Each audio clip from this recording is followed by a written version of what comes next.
qualities of his golden form.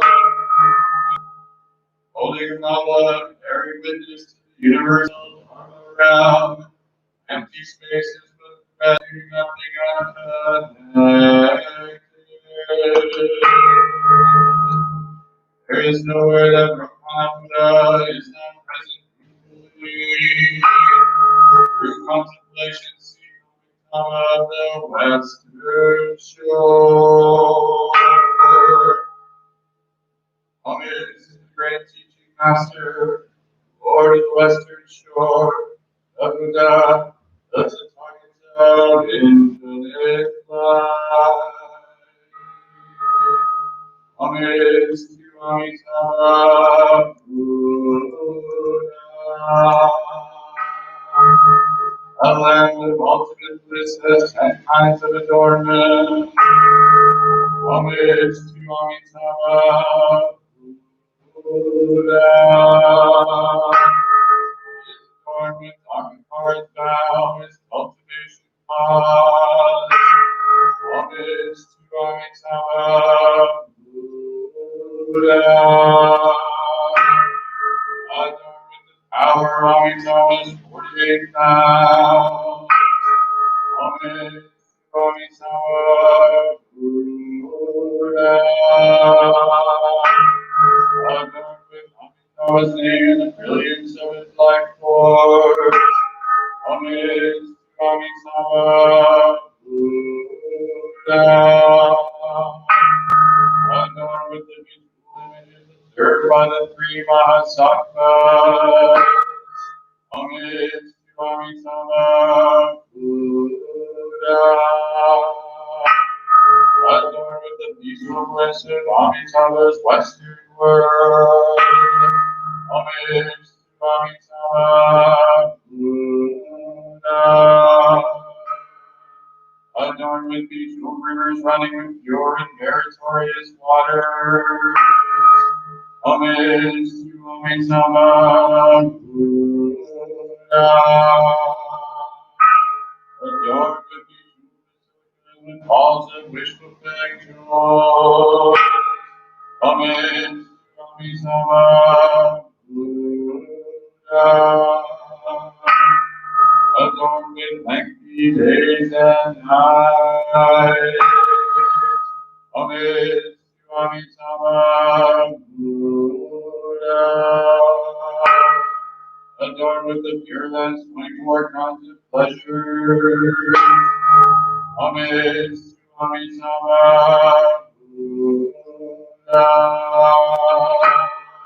Adorned with the 30 kinds of beneficial merit. Homage to Amitabha Buddha.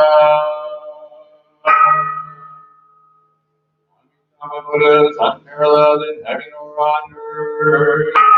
Homage to Amitabha Buddha.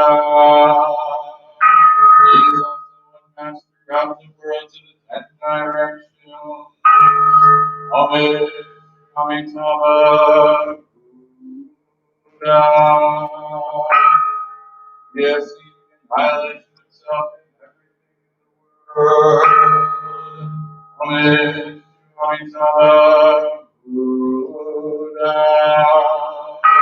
There is no one who is like Amitabha Buddha. Homage to Amitabha Buddha. He can keep track of plots as numerous as all the despots in the universe.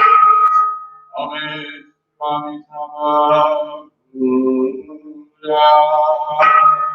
He can walk all the waters in the universe.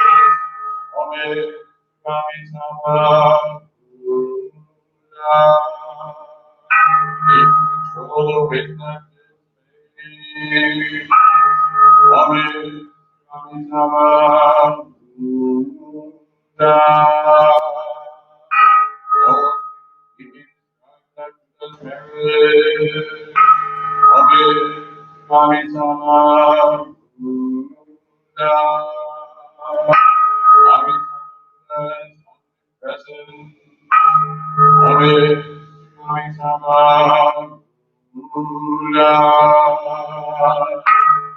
Keep your thoughts on him and never forget. As thoughts probe that place of no thought, the sixth sense gates constantly and they light up purple and gold.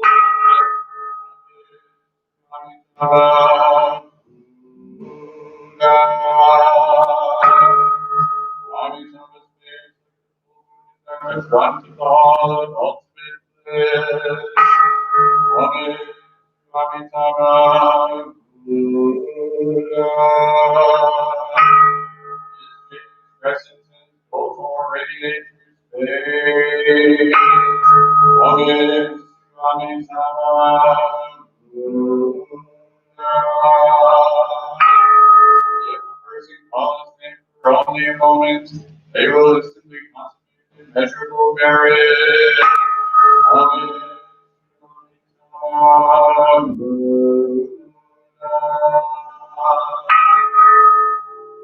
Along with ascending beings, I vow together to enter the sea of Amitabha's great vows and to perish ascension beings, so that I simultaneously complete the path to Buddha. The sublime mantra, the original line of Amitabha Buddha.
We'll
now do the short eagle.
Three refuges.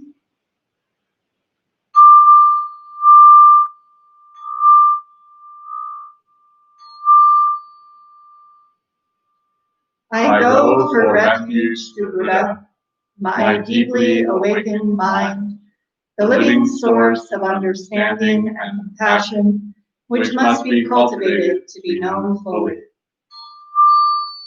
I go for refuge to the Dharma, the path of mindful living, leading to healing, joy, and enlightenment, the way of peace, which must be cultivated to be known fully.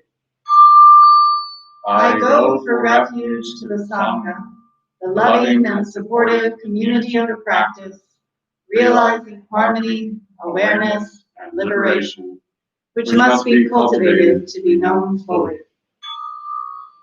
I am aware that the three jewels are within my heart. I vow to realize them. I vow to understand living beings and their suffering. I vow to cultivate loving kindness and compassion, and to practice joy and equanimity. I vow to live simply and sanely, content with few possessions, and to keep my body healthy. I vow to let go of all worry and anxiety in order to be light and free. I am aware that I owe so much to my parents, teachers, friends, and all beings.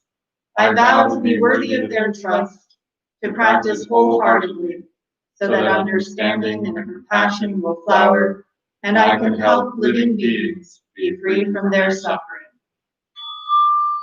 May the Buddha, the Dharma, and the Sangha support my efforts. May the Buddha, the Dharma, and the Sangha support my efforts. May the Buddha, the Dharma, and the Sangha support my efforts.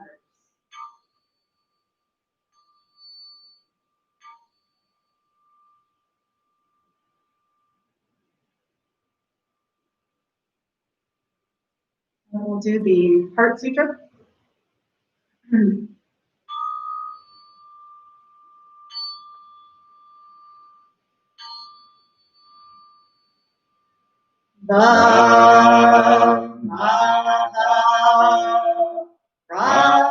Prajna Paramita Hridaya Sutra. The Bodhisattva of great compassion, from the deep practice of Prajna Paramita, perceived the emptiness of all five skandhas, and delivered all beings from their suffering. O Shariputra, form is no other than emptiness, Emptiness no other than form. Form is emptiness, emptiness form. The same is true of feeling, thought, impulse, and consciousness. O Shariputra, all dharmas are empty. They are not born nor annihilated. They are not defiled nor immaculate. They do not increase nor decrease. So in emptiness, no form, no feeling, no thought, no impulse, no consciousness. No eye, ear, nose, tongue, body, mind. No form, sound, smell, taste, touch, or objects of mind. No realm of sight. No realm of consciousness. No ignorance, nor extinction of ignorance. No old age and death, nor extinction of them.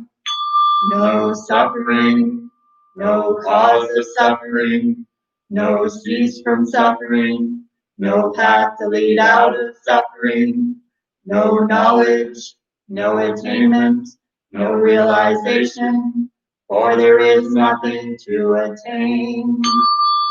The Bodhisattva holds on to nothing but Prajna Paramita. Therefore the mind is clear of any delusive hindrance. Without hindrance there is no fear. Away from all perverted views, one reaches final nirvana.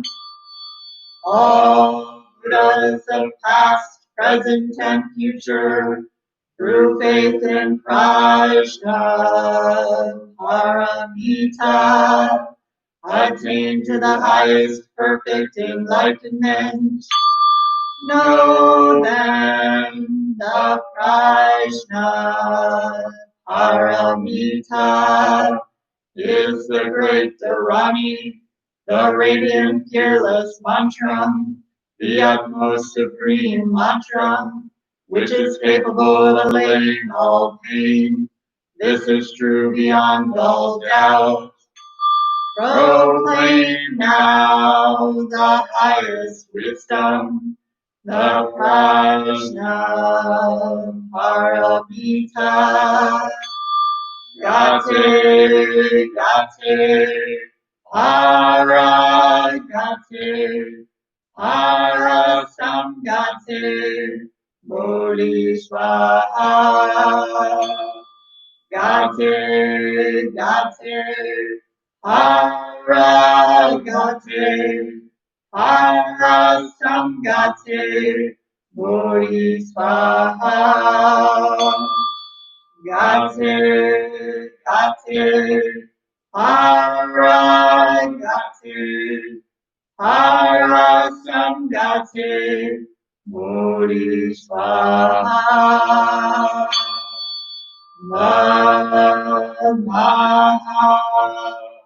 Prajna Paramita Hridaya Sutra.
Well, good morning, Sangha.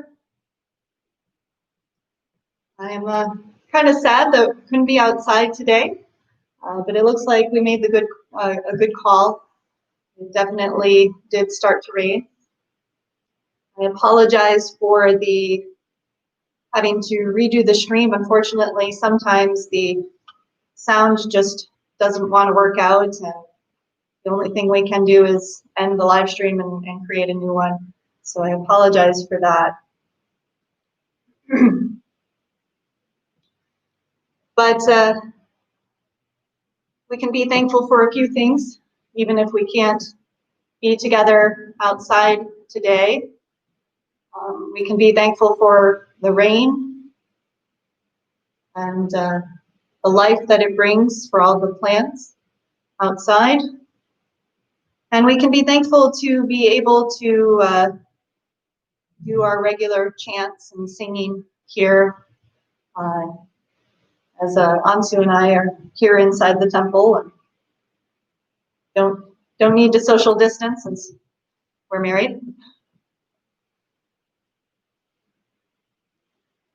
So get my recording started here.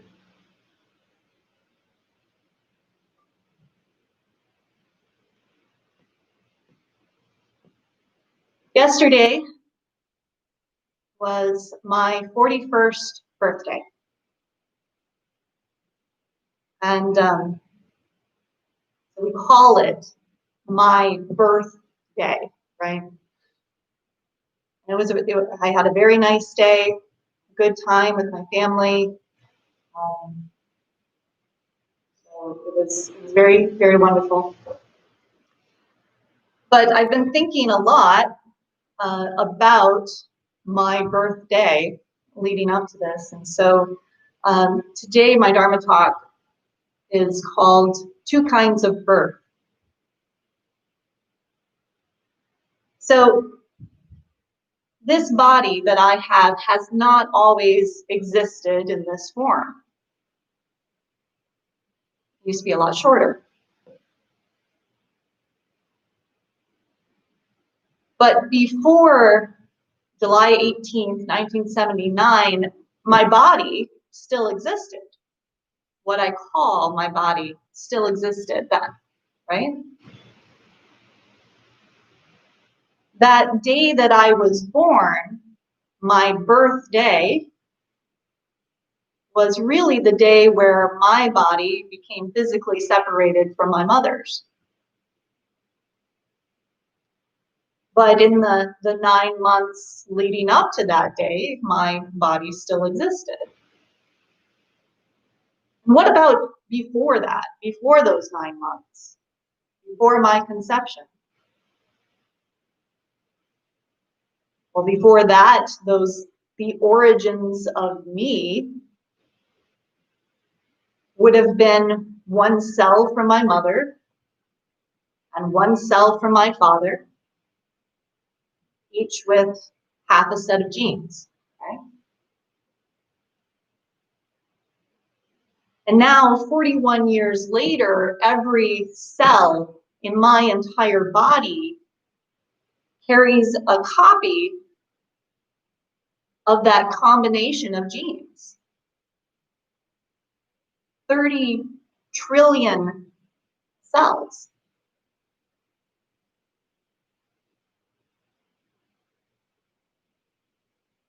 And before that moment of my conception, before even those cells were in my parents, those genes had been copied from other cells. In my parents' parents, their parents, generations upon generations, really back to the beginning of life itself.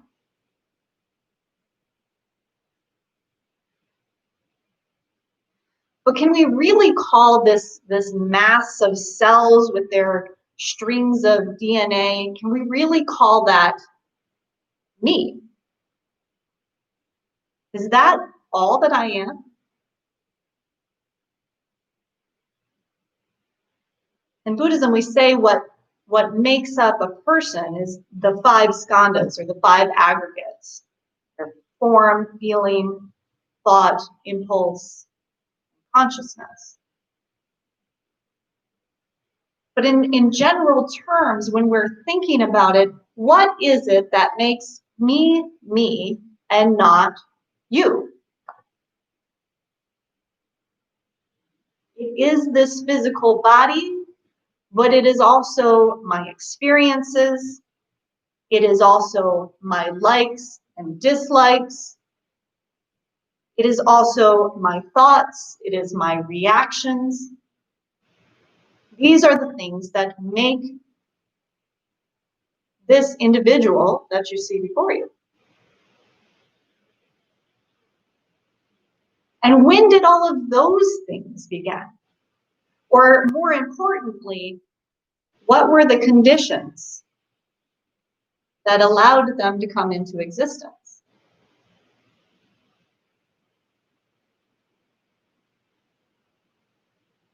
This is the Buddha's teaching on dependent origination. There's a story in the discourses, there's a sutra about the Buddha, and he was alone one day. He was alone inside this great big brick hall, very similar to where I'm sitting here today, looking at this brick wall in front of me. And he was sort of humming to himself.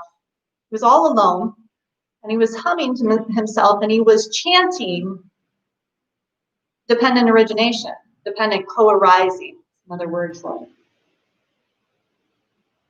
So if you can imagine the Buddha, already a fully enlightened being, sitting there alone and just sort of chanting. Of course, he was chanting in a different language, but when I imagine it, I come to think of it as sounding a little bit like this.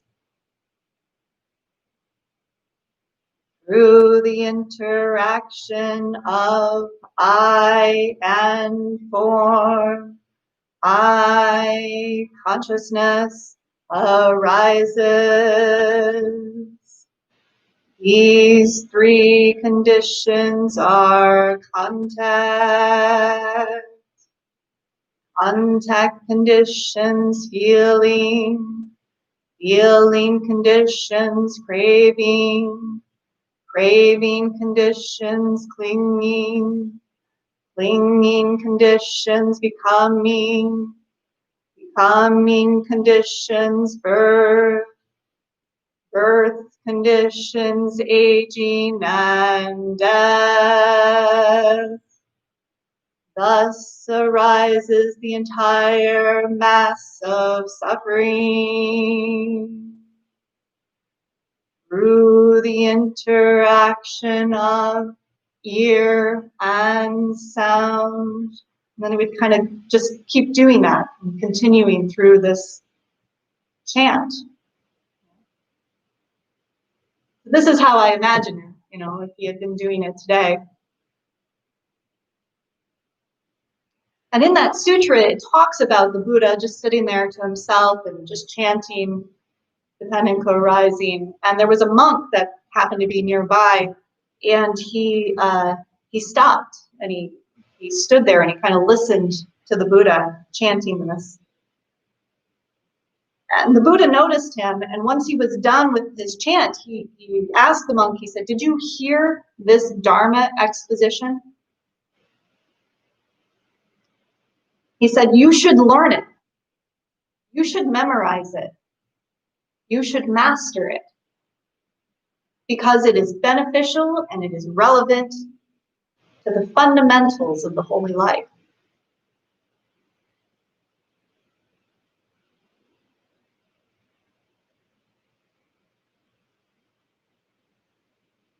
So if we were to kind of break that down, I created this chant for myself so that I could sit and chant it myself, or if I'm driving in the car, I like to chant dependent co-arising. There's something about memorization that allows for these teachings to be accessible at any time when you need them. And it gives the teachings a little bit more, more depth, you know? Didn't know quite how to describe it. But if I were to try and unpack this chant of dependent co-arising, it begins with this physical body, right? And in this physical body, we have these senses. In Buddhism, we say the 6 senses rather than 5. We have eyes, we have ears, we have our nose, our tongue. We have this body, and we have a mind. The eye sees form. So we call that eye consciousness. The ears hear sound, so we call that ear consciousness. The nose smells odors, the tongue tastes. The body feels sensations. The mind thinks thoughts. So with these 6 senses, we call each of these eye, ear, nose, tongue, body, and mind consciousness. When we put those 3 things together, eye with form, eye consciousness, we put them together, we call that contact. So we have this interaction between our body and the external world.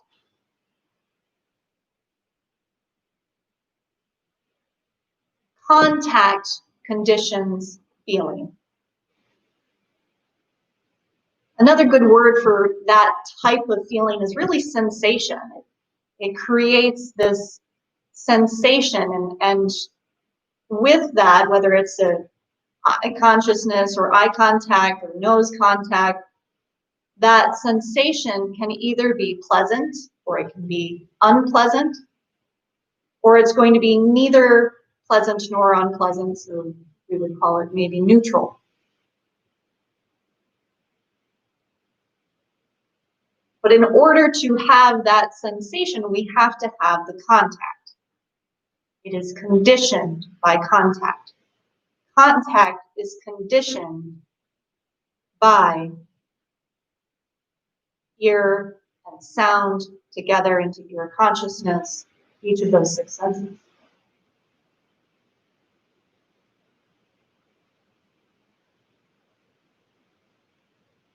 Feeling then is the condition for craving.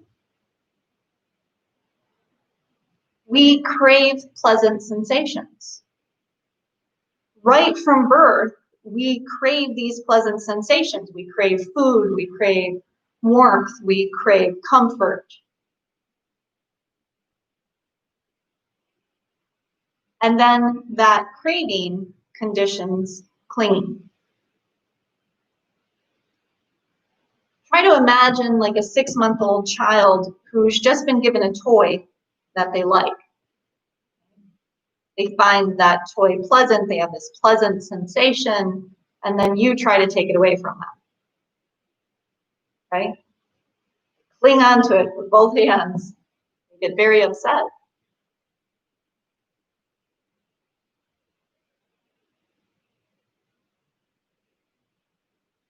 Clinging conditions becoming. And becoming conditions birth.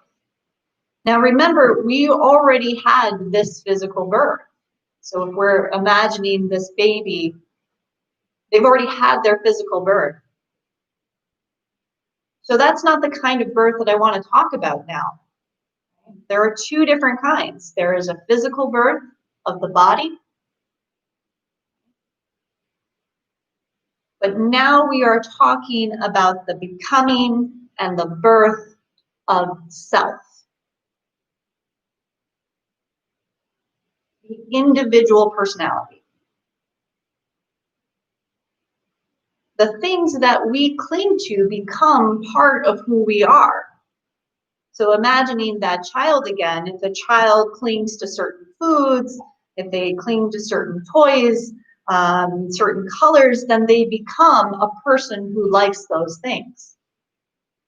We say that blue is their favorite color, or they really like cars, or they really like animals. They like bananas. You know? It becomes who they are.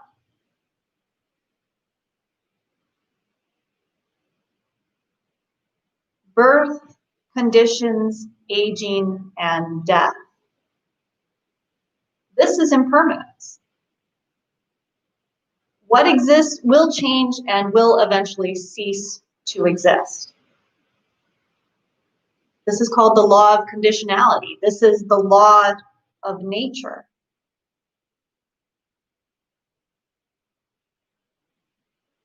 But if we don't understand that, if we're ignorant to what is reality, we're ignorant to the reality of impermanence, then we are going to have difficulty in letting go of those things.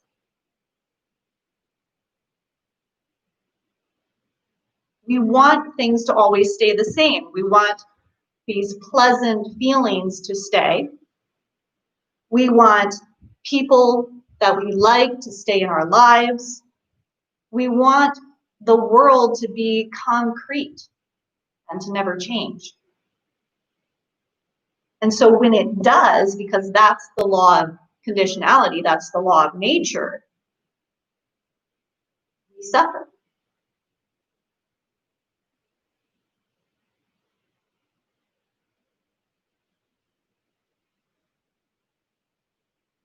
This is the highest and the most important teaching. To examine how dependent origination works, how it works in our own lives, how it works within our own minds, that is the practice.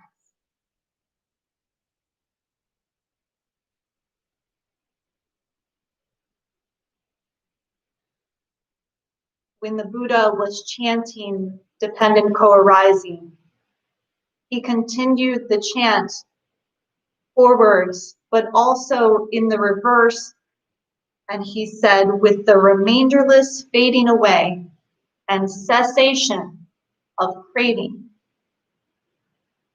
comes the cessation of clinging. Without clinging, there is no becoming. Without becoming, there is no birth of the concept of a separate and unchanging self.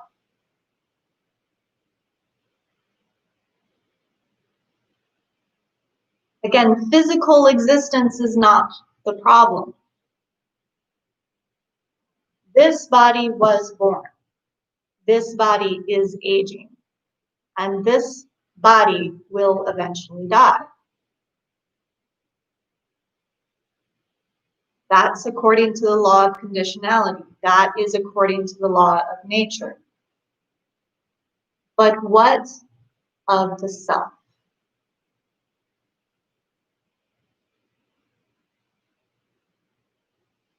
The Buddha only ever taught the way to end suffering in this life.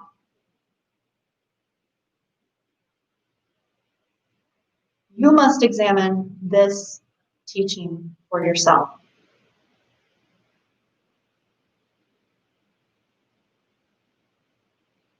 There's a famous Zen koan.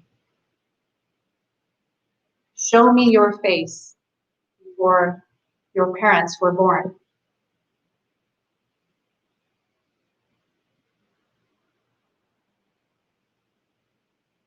What are you waiting for?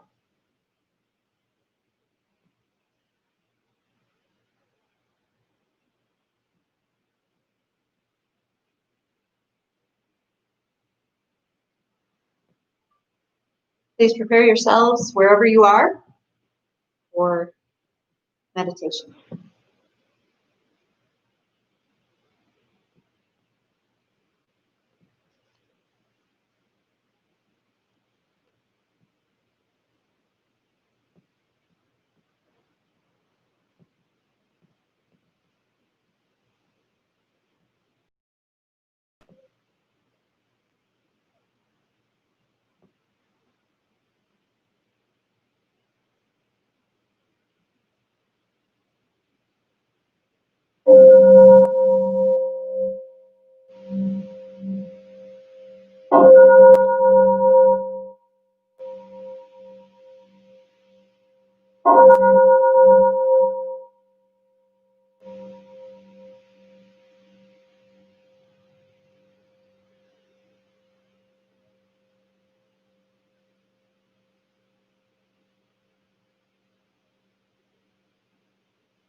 So let us not forget, as if we could, that we are still in the midst of a worldwide pandemic.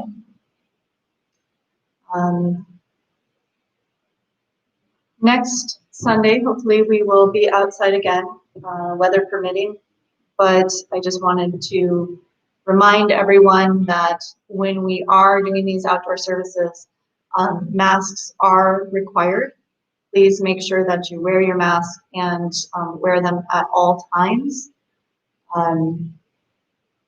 We just want to be safe. The last thing that we want to happen is for an outbreak to occur among our Sangha. We have many Sangha members who are immune compromised, have pre-existing conditions, and we really want to be as safe as we can be with our social distancing and mask wearing. For the numbers that I pulled this morning in Kent County, overall we've had 5,610 confirmed cases and 142 deaths. Sometimes as we read these numbers, we're getting used to hearing cases and deaths and cases and deaths. But don't forget to take a moment and realize that each of those numbers was a life, a person with family, with friends, with the community. And we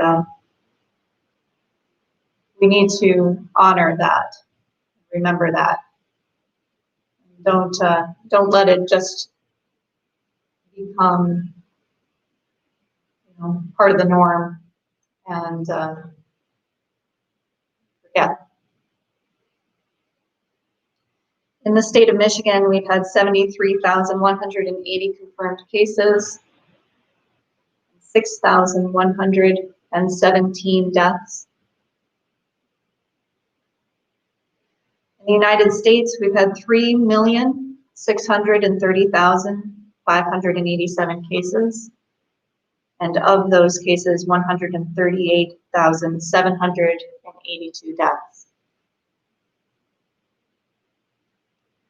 And worldwide, let's not forget that this is happening around the world. 14,007,791 cases confirmed by the World Health Organization. And worldwide, just over 500,000, 597,105 people.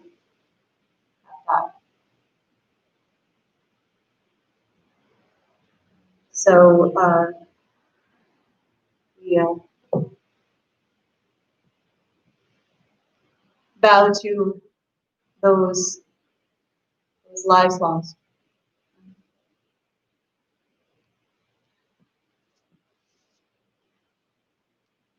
All right, we're going to end today with our closing gathas. Thank you for being here with us today. Hope to see you next weekend outside this time. Please keep up with us through the newsletter, sign up through our website, and keep up with us as much as you can. We enjoy hearing from you, and we especially enjoy being able to be together with you.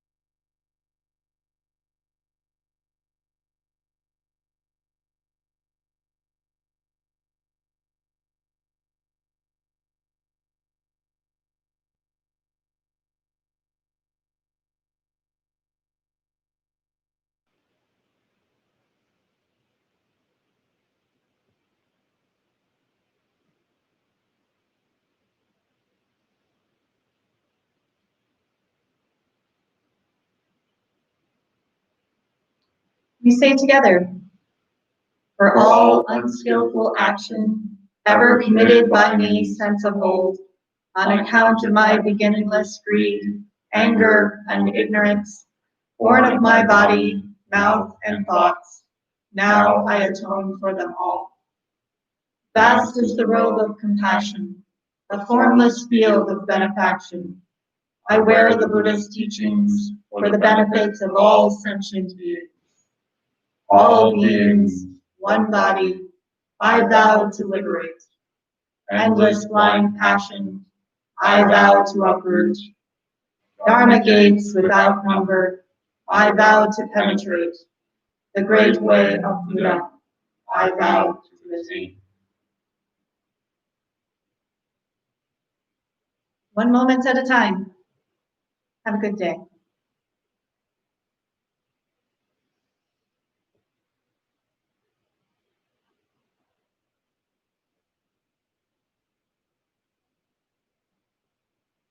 Nice to see you all. See you next week.